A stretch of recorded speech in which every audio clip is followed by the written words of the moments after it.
আমাকে স্ট্রেচারে করে হসপিটালের ভেতরে নিয়ে যাচ্ছে চারজন লোক। একটা নার্স আমার অবস্থা দেখে তাড়াতাড়ি গিয়ে ডক্টরকে ডেকে আনে। ডক্টর আমার অবস্থা দেখে বলে তাড়াতাড়ি ডক্টর সোয়াকে কল করে আসতে আর আমাকে অপারেশন থিয়েটারে নিয়ে যেতে। নার্স গিয়ে ডক্টর সোয়াকে কল করে। ডক্টর সোয়া কল রিসিভ করে বলে, হ্যালো মিস আয়না, বলুন এত রাতে কল করলেন? ম্যাম, তাড়াতাড়ি হসপিটালে আসুন, একটা রুগী আছে, তার অবস্থা খুব সিরিয়াস অবস্থা। ডক্টর নাজমুল আপনাকে এখনই আসতে বলেছে। আচ্ছা, আমি আসছি এক্ষুনি। আমি কল কেটে তাড়াতাড়ি করে হসপিটালে চলে আসি।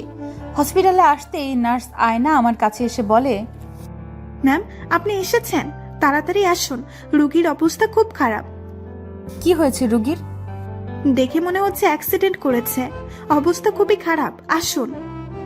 আমি ডক্টরের চেম্বারে যেতেই ডক্টর আমাকে তাড়াতাড়ি অপারেশন থিয়েটারে যেতে বলে।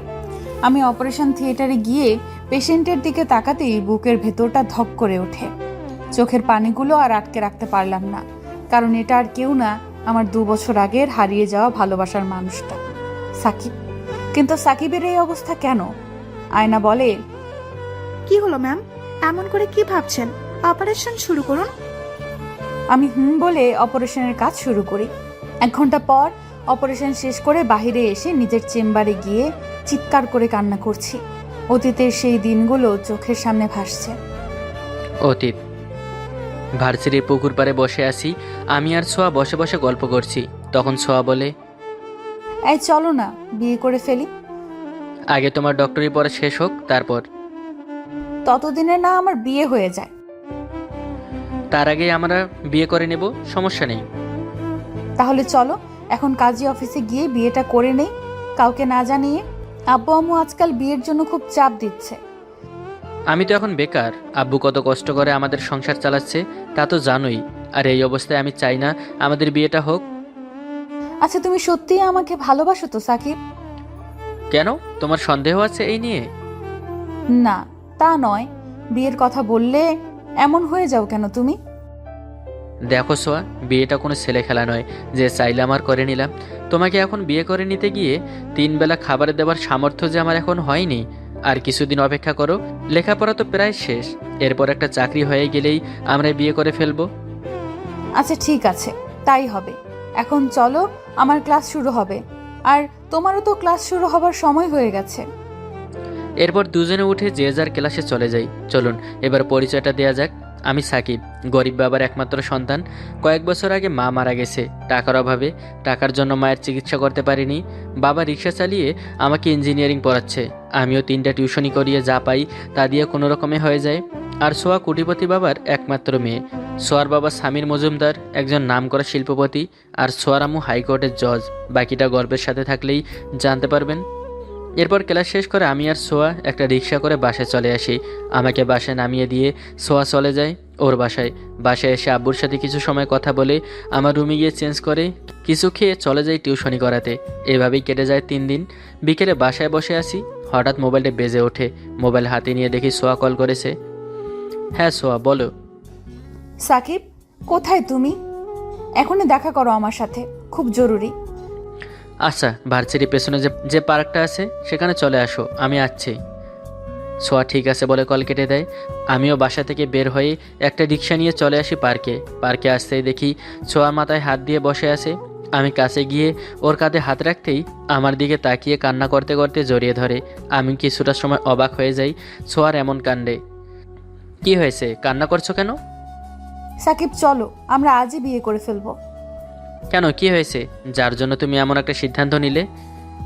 সোয়া আমাকে ছেড়ে দিয়ে চোখের পানি মুছতে মুছতে বলে, আব্বুর কোন এক বন্ধুর ছেলের সাথে আব্বু আমার বিয়ে ঠিক করেছে, আর 3 দিন পর বিয়ে।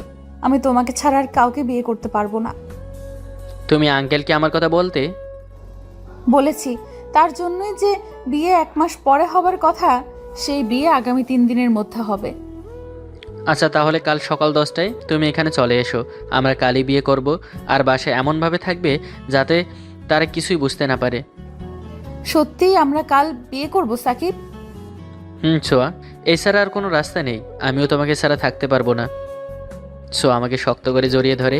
আমিও সোয়াকে জড়িয়ে ধরে ওর মাথায় একটা চুমু দিয়ে বলি, এবার কান্না থামাও আর এখন বাসায় যাও, নয়তো সন্দেহ করবে আর ঠিক 10টায় এখানে চলে আসবে। এরপর সোয়াকে একটা রিকশায় তুলে দিয়ে আমিও অন্য একটা রিকশা নিয়ে বাসায় চলে আসি। বাসায় এসে আব্বুকে সব বললাম। আব্বু না করেনি, আমাকে বলে তোর খুশিতেই আমার খুশি। রাতে খাবার খেয়ে সোয়ার সাথে কিছু সময় কথা বলে ঘুমিয়ে যাই। পরের দিন সকালে ঘুম থেকে উঠে ফ্রেশ হয়ে নাস্তা করে আব্বু আম্মুকে ভার্সিটির কথা বলে চলে আসি সাকিবের কথা মতো সেই জায়গায়। কিন্তু সাকিব এখনো আসেনি। 10টা বাজতে আর মাত্র 5 মিনিট বাকি আছে। 10টা 11টা দেখতে দেখতে সন্ধ্যা হয়ে গেছে, কিন্তু সাকিব এখনো আসেনি। 1000 বারের উপরে কল করেছি, কিন্তু ওর মোবাইল সুইচ অফ। চোখ থেকে অজস্র অশ্রু ঝরে পড়ছে। মনে মনে ভাবছি, সাকিব কি তবে আমার সাথে বেইমানি করলো, আমাকে ধোঁকা দিল? ও কি তাহলে আমাকে কখনো ভালোই বাসেনি? কেন সাকিব, কেন কেন তুমি আমার সাথে এমন বিশ্বাসঘাতকতা করলে? আমার ভালোবাসা এভাবে তুমি মূল্য দিলে? কি দোষ ছিল আমার? কান্না করতে করতে সেখান থেকে উঠে সাকিবের বাসার সামনে চলে যাই। গিয়ে দেখি বাসার দরজায় তালা দেওয়া। চোখের পানিগুলো আরো বেশি করে ঝরতে থাকে। আশেপাশের মানুষকে জিজ্ঞাসা করলে তারা জানায় তারা কিছু জানে না। কান্না করতে করতে বাসায় চলে আসি। বাসায় আসতেই আব্বু আমার থেকে জানতে চায় কোথায় গিয়েছিলাম, এত লেট করে বাসায় কেন আসলাম। কিছু না বলে আব্বুকে জড়িয়ে ধরে কান্না করে দেই আর আব্বুকে জানাই আমি বিয়ে করব না, দেশের বাইরে চলে যাব। আব্বু আমার কান্না দেখে বিয়েটা ভেঙে দেয় আর আমাকে 7 দিনের মধ্যে দেশের বাইরে পাঠিয়ে দেয়। 1.5 বছর পর ডাক্তার হয়ে দেশে ফিরে আসি। তবে আজও সাকিবকে ভুলতে পারিনি, আর জানতেও পারিনি কেন সেদিন ও এলো না আমাকে আসতে বলে। এরপর থেকেই এই হসপিটালে আছি। বর্তমান। আয়নার ডাকে অতীত থেকে বাস্তবে ফিরি। ম্যাম, পেশেন্টের সেন্স ফিরেছে। কখন সেন্স ফিরেছে? চলো তো দেখি। আমি বেডে শুয়ে আছি। কারো আসার শব্দ শুনে দরজার দিকে তাকিয়ে দেখি নার্স আয়না, আর তার পেছনে যে তাকে দেখে আমি বেশ অবাক হলাম। এ তো সোয়া। আমাকে সটপট করতে দেখে সোয়া আমার কাছে এসে বলে, আরে আরে কি করছেন? আপনি অসুস্থ, শুয়ে থাকুন। আমি অনেকটা অবাক হলাম। সোয়া আমাকে আপনি করে বলছে কেন? সোয়া, তুমি এখানে কেমন আছো? আপনি আমাকে চেনেন নাকি আগে থেকে? সোয়া, তুমি আমাকে চিনতে পারছো না? আমি তোমার সাকিব। সরি মিস্টার, আপনার কোথাও ভুল হচ্ছে। আমি এর আগে আপনাকে কখনো দেখিনি। সোয়া, আমার সব কথা শোনো আগে। তারপর যদি তোমার মনে হয় আমি তোমার সাথে বিশ্বাসঘাতকতা করেছি, তারপর থেকে তুমি যা শাস্তি দেবে আমি মাথা পেতে নিব। মিস আয়না, আপনি একটু বাইরে যান তো। ঠিক আছে ম্যাম।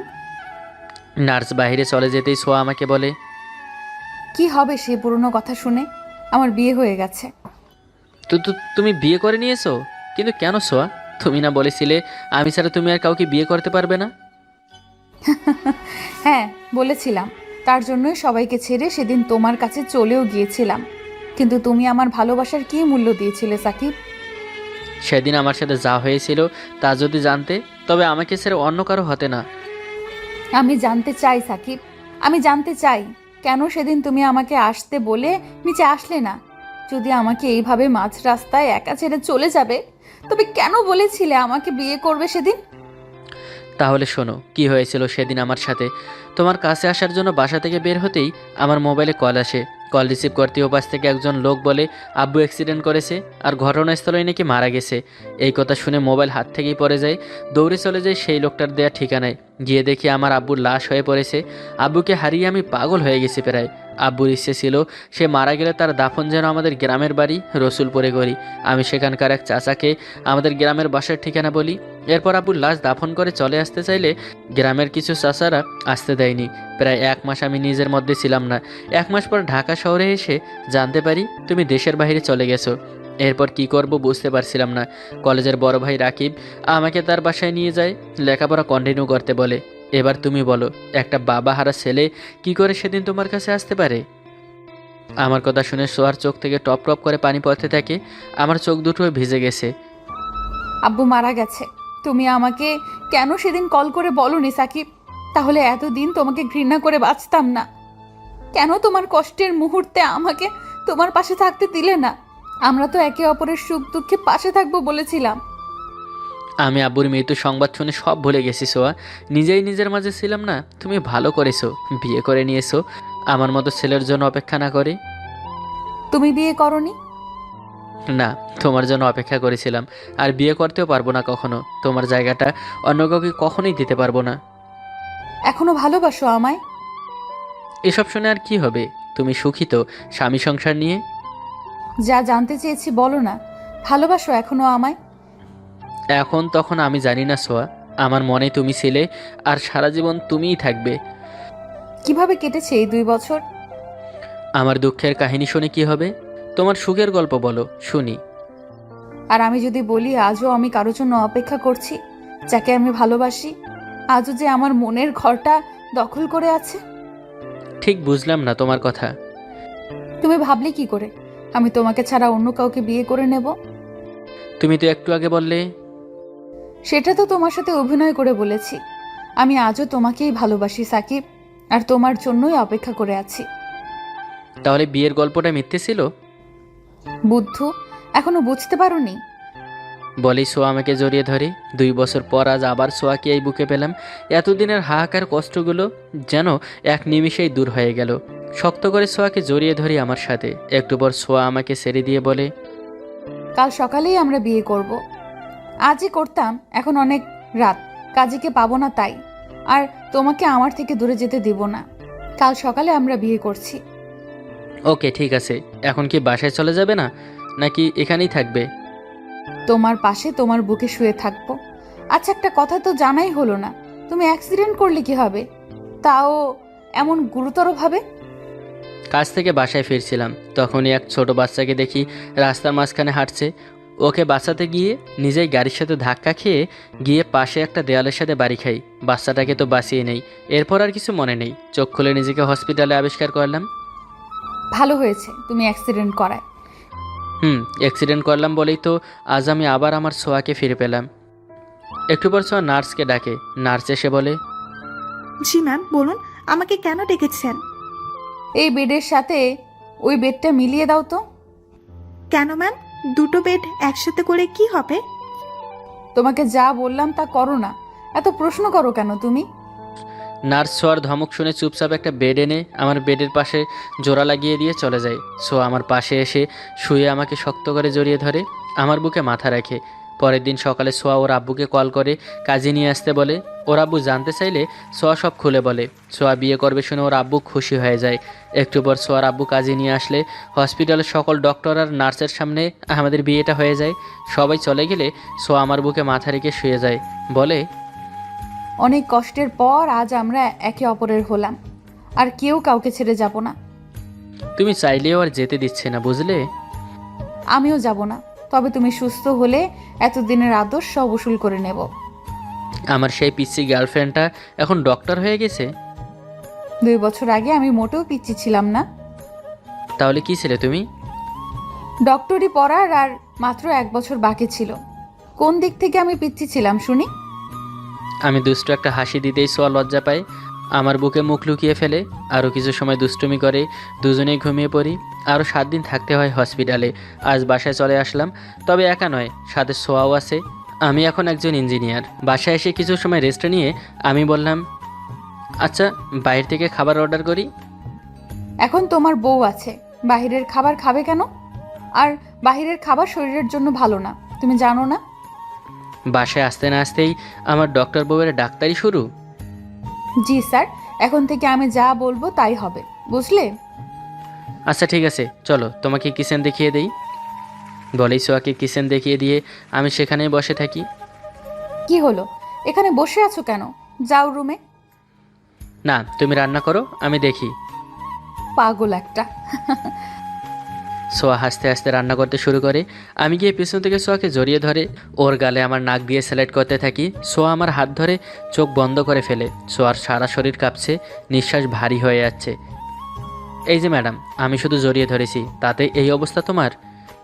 সোয়া চোখ খুলে আমার হাতে চিমটি কেটে বলে, আগুন যদি মোমের কাছে এসে বলে আমি তো জ্বালাইনি, শুধু পাশে আছি, তবে এটা কি হয় বলো? মাথার ওপর দিয়ে গেল তোমার কথা। আচ্ছা তুমি রান্না করো, আমি শুধু জড়িয়ে ধরে থাকি। মোটেও দুষ্টুমি করবে না কিন্তু। আমি ঠিক আছে বলে সোয়াকে জড়িয়ে ধরে থাকি, আর বউ রান্না করছে। রান্না শেষ হলে দুজনে একসাথে খাবার খেয়ে রুমে এসে চেঞ্জ করে নেই। দুজনে পাশাপাশি বসে আছি। আমি বলি, আজকে আমাদের বাসরাত হবে? জি না, কিছু হবে না। তুমি আমাকে নতুন করে প্রপোজ করনি এখনো। বিয়ে করা বউকে কি এখন প্রপোজ করতে হবে? আলবাত হবে। আমি আমার আগের দুষ্টু বয়ফ্রেন্ডটাকেই চাই। আচ্ছা, তাহলে আমিও আমার সেই দুষ্টু গার্লফ্রেন্ডকে ফেরত পাবো? আগে তুমি প্রপোজ করেই দেখো। আমি মুচকি এসে উঠে রুমে ভালো করে খুঁজেও একটা ফুল পেলাম না। তাই আর কি করব, টেবিলের ওপর থেকে একটা কলম নিয়ে সোয়ার সামনে ফিল্মি স্টাইলে হাঁটু ভাঁজ করে বসে বলি, ওহে আমার প্রিয়তমা, আমি আজও তোমায় ভালোবাসি। হারিয়ে যাওয়া দিনগুলো তো আর ফিরে পাবো না, তবে আজ থেকে নতুন করে আবার তুমি আমিতে শুরু করতে চাই আমাদের নতুন জীবনটা। বাড়িয়ে দাও তোমার হাত, ভাসতে চাই তাই নতুন এক স্বপ্নে তোমায় নিয়ে। সোয়া এসে আমাকে জড়িয়ে ধরে গালে কপালে চুমু দিতে দিতে বলে, হারিয়ে যাওয়া সেই দিনগুলো ভুলে আজ থেকে নতুন করে স্বপ্ন বুনবো আমরা। সেখানে কোনো দুঃখ এসে বাসা বাঁধবে না, শুধু সুখ আর সুখের বসবাস হবে আজ থেকে আমাদের জীবনে। এরপর ছোঁয়াকে কোলে তুলে বিছানায় শুয়ে দিয়ে আমিও ওর ওপর শুয়ে পড়ি। আস্তে আস্তে আমি ওর, এই আপনারা এমন করে কি শুনছেন, লজ্জা করে না? জান এবার বউ আমার লজ্জা পাবে। আমাদের ভালোবাসার নতুন এক স্বপ্নের দিকে যেতে দিন। Tata, bye bye. ধন্যবাদ সবাইকে।